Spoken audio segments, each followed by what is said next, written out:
A German court has ruled that breast implants don't disqualify a woman from becoming a police officer. A blind goat with anxiety issues in an animal sanctuary in New Jersey has calmed down after being dressed in a duck costume. A sex worker in Zimbabwe has knocked out a man with a beer bottle after he offered to pay her with a boiled egg. And headline of the week from the Daily Mirror: Princess Beatrice accidentally sliced open Ed Sheeran's face with a sword while pretending to knight James Blunt. All of which can mean only one thing: there's no such thing as the news.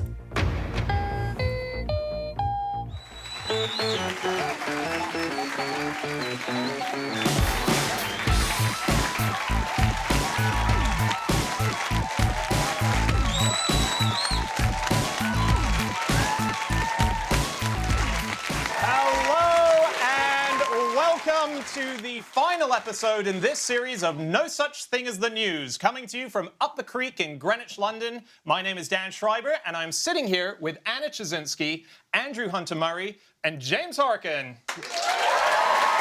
Once again, we are here to present to you the most interesting stories we found in the news of the last 7 days. And in no particular order, here we go. Starting with you, Anna Ptaszynski. Yes, my fact this week is that one of the people employed to assassinate Fidel Castro ended up having sex with him instead. So this is the news that Castro died, and this is the story of his former lover, Marita Lorenz, who gave an interview where she explained how she'd been given poison pills by the CIA to slip into his drink. The first thing that went wrong when she was trying to do this was that they dissolved in her face cream where she was trying to store them. It was a very weird place to store your weapon of assassination. But Castro guessed what she was doing, and he handed her his gun to use and said, "Go on then, why don't you shoot me?" He said, "You can't kill me, nobody can kill me." And she said, "I felt deflated. He was so sure of me. He just grabbed me. We made love." Just like that. It's been reported that he has had 638 assassination attempts made against him. I think, as far as we know, only one of them ended up in lovemaking. But that was a pretty bold move that he said, "Oh, the pill's not working, here's my gun." That's... A lot of the assassination attempts, they do give the impression of being things that didn't make it far away from the drawing board, basically. Because there was one where they decided, well, we know he likes diving, so why don't we put an explosive conch in his favourite diving spot and make it brightly coloured and unusual so he will be compelled to swim over and pick it up. And like he's a bumblebee or something. If we make it really pretty. But they invested lots of money in those. They bought up loads of conch shells looking for one the right size. So they obviously got a decent way off the drawing board. Yeah. I would have glued them all together and made a super conch, which he couldn't have helped. Well, one of the things that they tried to do was put some chemicals in his shoes that would make his beard fall out. Because they thought that if he didn't have a beard anymore, no one would respect him. And the idea was that he would go on a foreign trip or something, they would hope he would go to bed, he would leave his shoes outside, they would put the chemicals in, and then when he woke up in the morning, he'd put them on. But the problem was, he always had sex with his boots on. What? No. Yeah. Always? What if he didn't have them on? Approached him, said, "Just give me a minute." So it was from when he used to be a gorilla, just in case someone would attack him when he was least expecting it, he would always be ready for action. Wow. It's weird. I think that most guerrilla fighters just refrain from having sex in the absolute heat of battle. He wasn't one of those, was he? That's why you'll never be in charge of Cuba. We should just on some stuff that's happening this week. So Cuba's having 9 days of mourning, isn't it? He's doing this sort of farewell tour. His body, his ashes, across Cuba. His ashes will be doing the same route in reverse that he did when his rebel army went and overthrew Batista back when they took over Cuba. Donald Trump tweeted, "Fidel Castro is dead," which, given his history of very dubious tweets, I kind of thought he must be definitely alive. But, of course, there's been, like, obituaries all over the place, and he split opinion, let's say. Public services, great health service. So when he had you beaten up for opposing him, there was a great hospital to go to. He did actually, this is interesting, he won a human rights prize. Specifically, it was the Muammar Gaddafi Human Rights Prize. It's up there with the Nobel, isn't it? Yeah, well, the list of recipients of the prize is pretty checkered. You've got Mandela on one hand, and then you've also got Castro and Erdogan of Turkey. So it's like, yeah. He, interestingly, holds a Guinness World Record for the world's longest speech. And as well as him owning a Guinness World Record, his cow has a Guinness World Record as well. Longest moo. Yeah. No, the cow has a record for the highest milk yield of any cow in one day.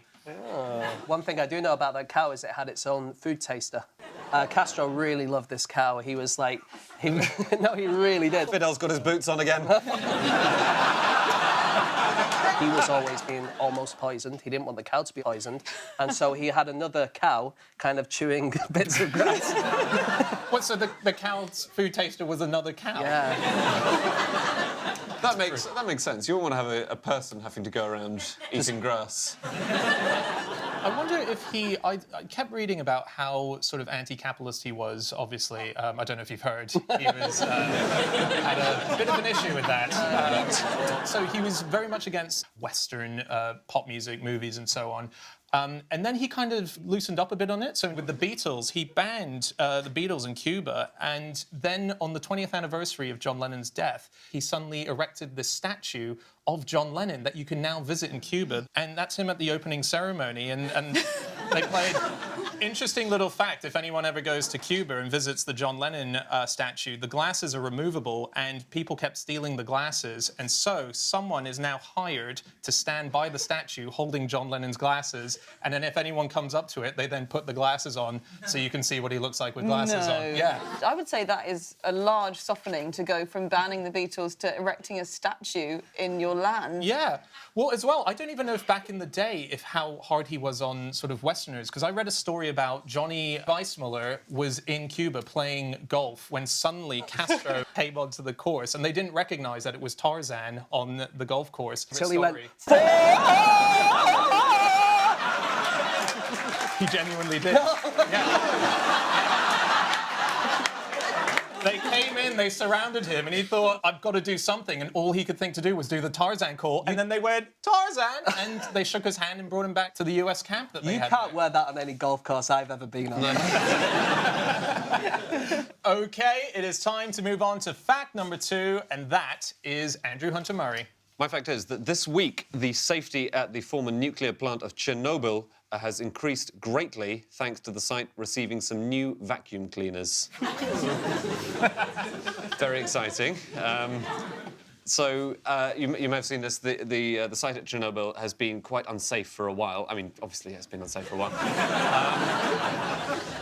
After it melted down in 1986, when it was extremely unsafe, they built a kind of temporary concrete dome over the place, and it's been falling apart for years, and radiation's been starting to leak out gradually.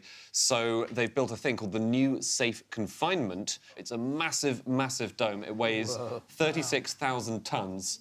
And they had to build it 300 metres away from the site of the reactor because it's too radioactive there still. So what they've had to do is construct it away and then gradually slide it over so it eventually ends up over the reactor. Just on the speed it's going, and I worked out that it's going on an average of 0.002 miles per hour, which coincidentally is literally a snail's pace. Really? And so the vacuum cleaners that they're getting as well, these are giant robot vacuum cleaners that are going to be installed under the dome, and they're going to start cleaning it up from the inside. This thing is absolutely amazing, though, isn't it? It's cool. It's like one of the greatest engineering feats ever. It's the largest movable land-based structure ever built. It's 36,000 tons, and that's 50% heavier than the Titanic was, for instance. So they're moving it with little ball bearings with Teflon on them. So they push them on this Teflon, so it's really, really slippy, and they push it really, really slowly, a little bit at a time. But apparently one of the big problems is to stop it, because once you've got it moving, it's so big, you've got the momentum. No. And not just that, because it's so massive, it's got a big surface area, it means that just a little bit of wind catches it, it just starts to push it as well. Kidding. Yeah. So this could be like a land ship just travelling, squashing everything in its path. So this is the building. Here's something amazing. I don't know if you guys know this. They built it from the top downwards. No. Do you know that? Because of the radiation, it's leaking out of the roof of the current sarcophagus. So if you go too high, you can't stay up there because the radiation's so bad. So anything above 30 metres, you're not allowed to work. But actually, this is much bigger than 30 metres. So what they did was they built the very, very top bit, and then they lifted it on jacks, and then they built the next bit, and then they lifted that, and then they did the next bit, and then they lifted that. That is how they destroy skyscrapers in Japan. Do you know this? They remove the bottom floor, and then they just lower the whole building one layer, and then they knock out the next floor, and then they lower it again. That's like the riskiest Jenga move ever. So you can, if you want to know how safe Chernobyl is at the moment, there is a Twitter feed, thank God. It's called @ChernobylStatus. This is it. Basically, it just tweets this once or twice a day. OK. The number very, very slowly increases. Oh, wow. Basically, it just updates how long it's going to be for the, 1,000 years? That it takes to become non-radioactive. I think it's 24,000, because the people who, when they left, when they were evacuated, were told you'll be able to come back within 2 or 3 days. Then the next day they were told they wouldn't be able to come back for 24,000 years. Wow. So a Telegraph journalist went to Chernobyl recently, and there's this really good article where he went to the canteen to see what kind of food they're serving up there, and they serve up borscht, but he commented that they put on it a sort of what I assume is sour cream, and they fill that sour cream with lead. Because lead counteracts the effects of the gamma rays too. And that does obviously make you very susceptible to lead poisoning, but it's kind of... We should say, if you travel there, let's say from America, you will get more radiation flying over the Atlantic on your way to Chernobyl than you will on your tour around the facility. Yeah.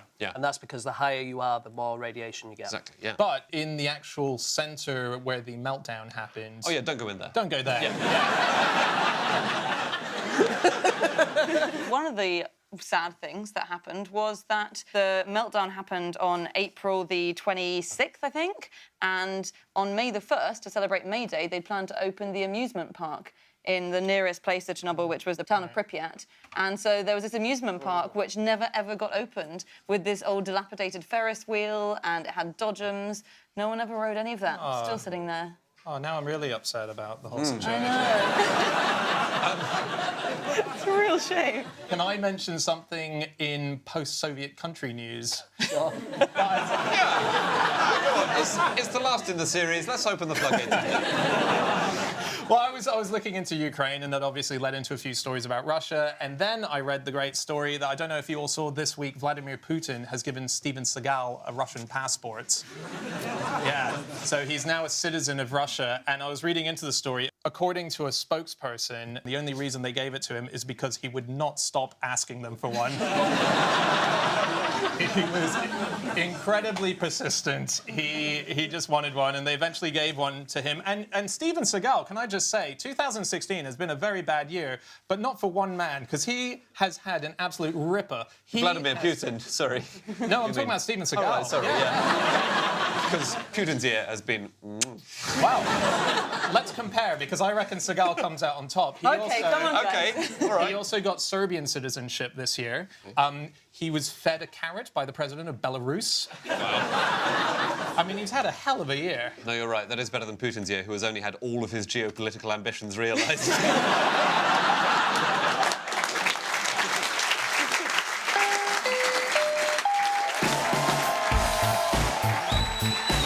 OK, so we're halfway through the show, and it's time to look at the stories that you've sent in to us via emails and social media, starting with you, Andy.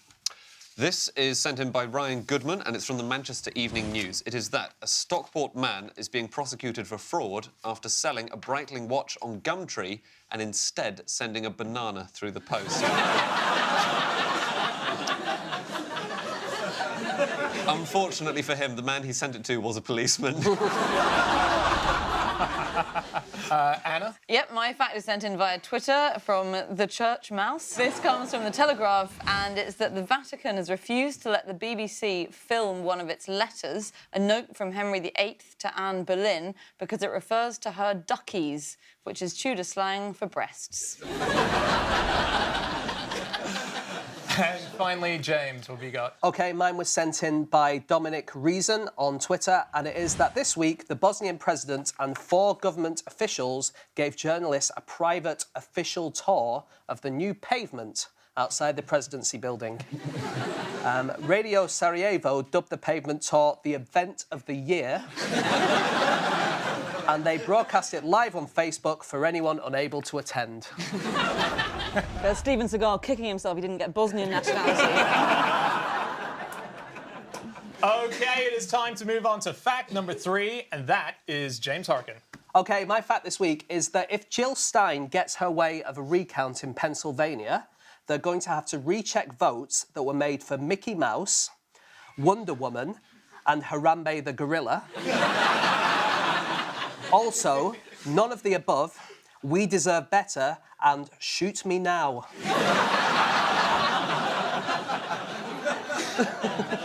So they're actual write-in votes that were made in Pennsylvania, in Lackawanna County.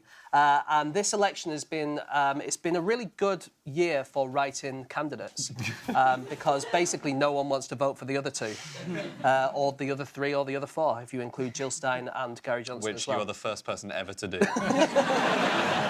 And so Jill Stein is the head of the Green Party. That's right. And I hadn't heard anything about her until this news came up. And the news is, of course, that she wants the recount.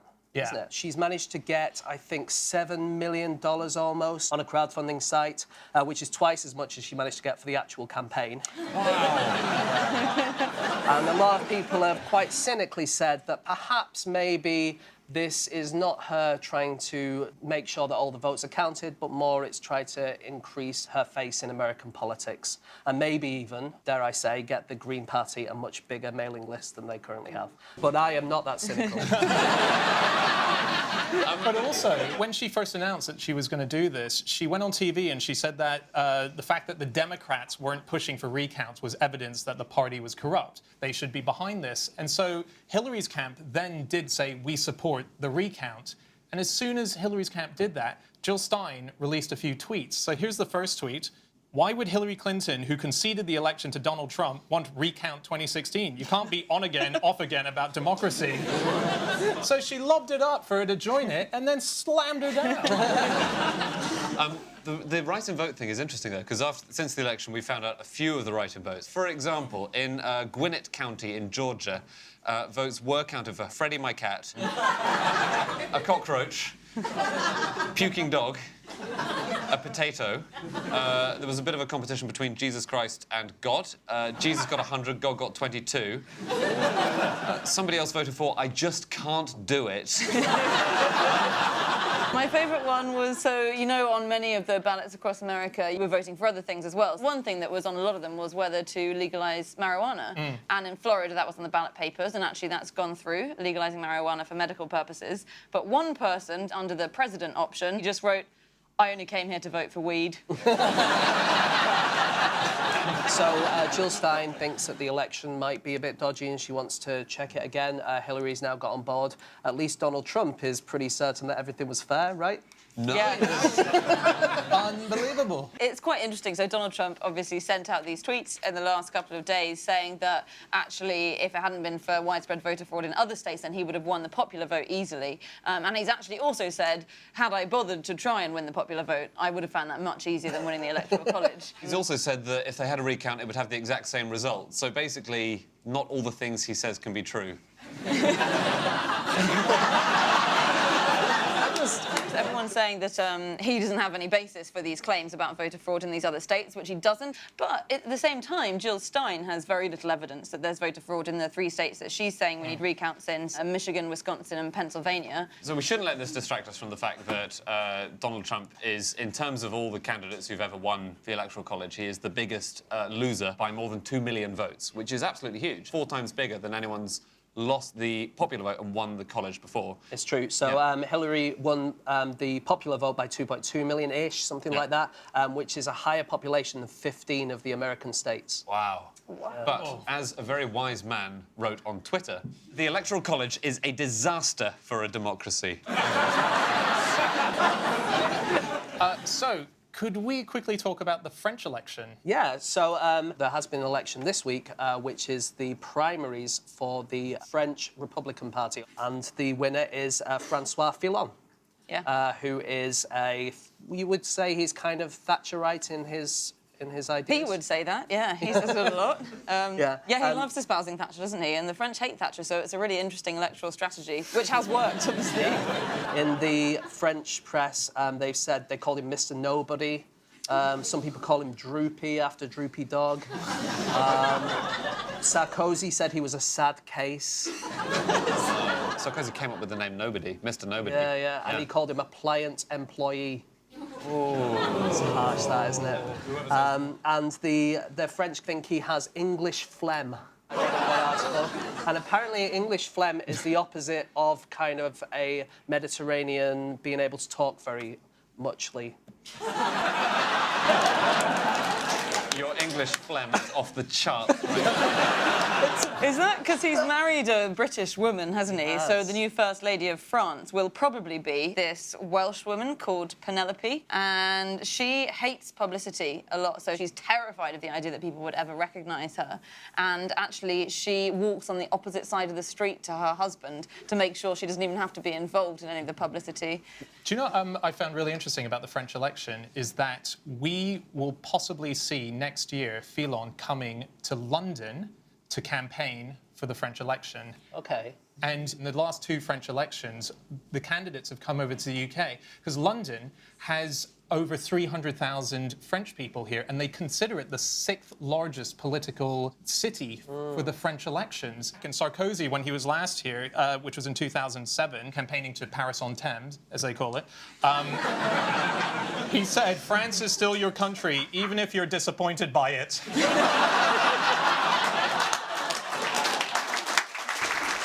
OK, it's time to move on to our final fact of the show, and that is my fact. My fact this week is that in order to cope with the Black Friday rush, Birmingham's main shopping centre opened 3 hours early.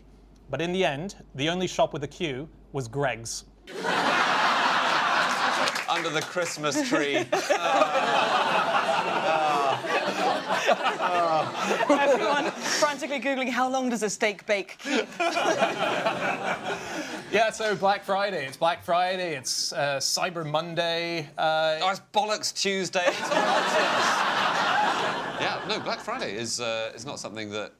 You like? I like. But it has, I didn't quite realise it had been around for so long, which sort of gains it a tiny bit more weight in one's mind. But it's been around since the 60s, hasn't it, in America? And it was originally supposed to be called Big Friday, or that was tried out anyway. So it started in Philadelphia in 1961 is the first reference to it, when a newspaper called it Black Friday because all the shopping that came straight after Thanksgiving meant that there was lots of smog in the air and it was all black. And then retailers thought Black Friday doesn't sound like a super fun day. Can we call it something like Big Friday? And so they tried to push for that and failed, obviously. In America, it's very, very good for gun sales. They've had a record number of gun background checks. 185,000 background checks processed on Black Friday. Up. Yeah. I know. I saw that. It's about the same population as Sunderland. Wow. Would you give everybody in Sunderland a gun? I would not.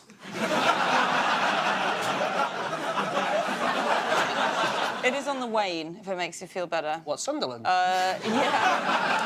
No, it's on the weir.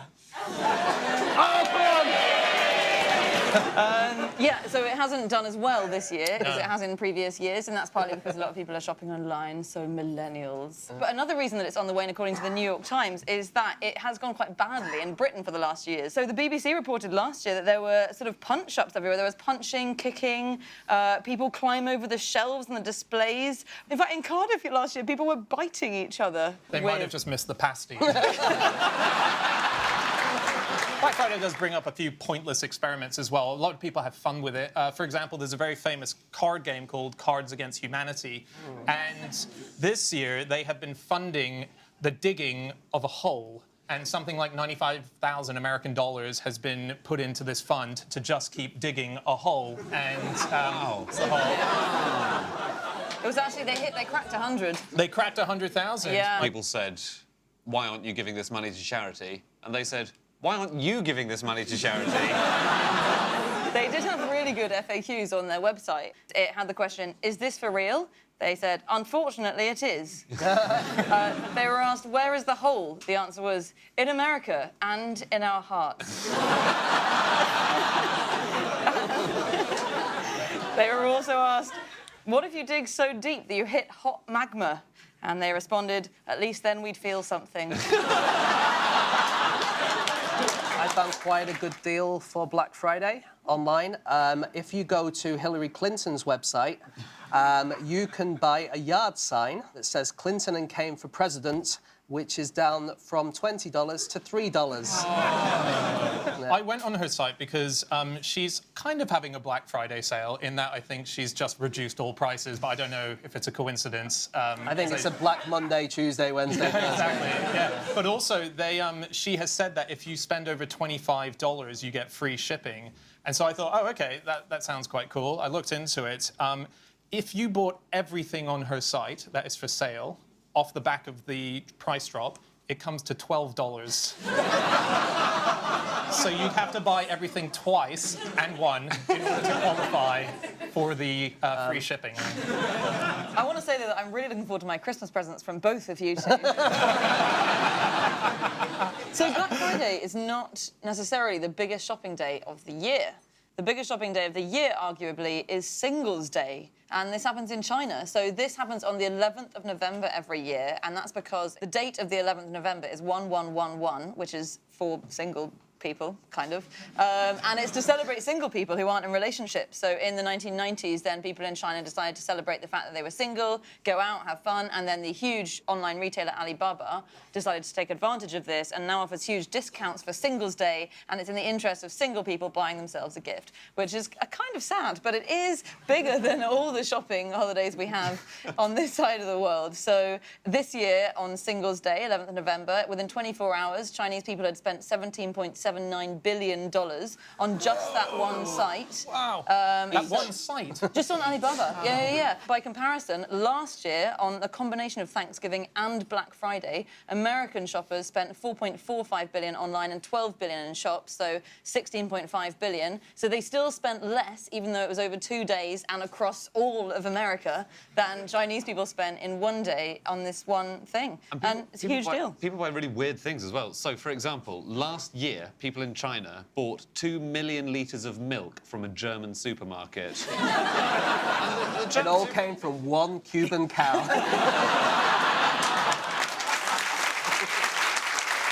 OK, that's it. That is all of our facts. Just time to share with you some of the stories that we didn't have time to get to during this show. And we're going to start with you, James. OK, mine is that this weekend, Nico Rosberg beat Lewis Hamilton to become Formula One champion. Those two men have known each other since they were kids, when they used to race against each other to see who could eat pizza the fastest. Nice. Anna, what have you got? Yeah, this was from the Conversation website, and it's that Australian scientists have secured funding to save 14 orange-bellied parrots that are going extinct because they are, according to the scientists, morons. And finally, Andy. This is from The Times, and it's that the council in Oldham have asked local school children to name their new road gritting machine.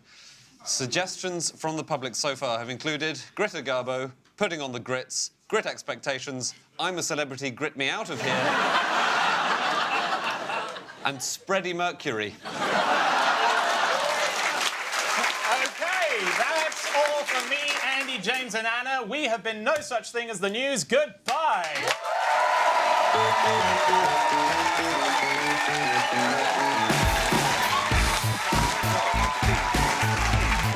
And that's all from this series of No Such Thing as the News. Season's grittings to you all. Have a great Christmas. Good night. Bye-bye.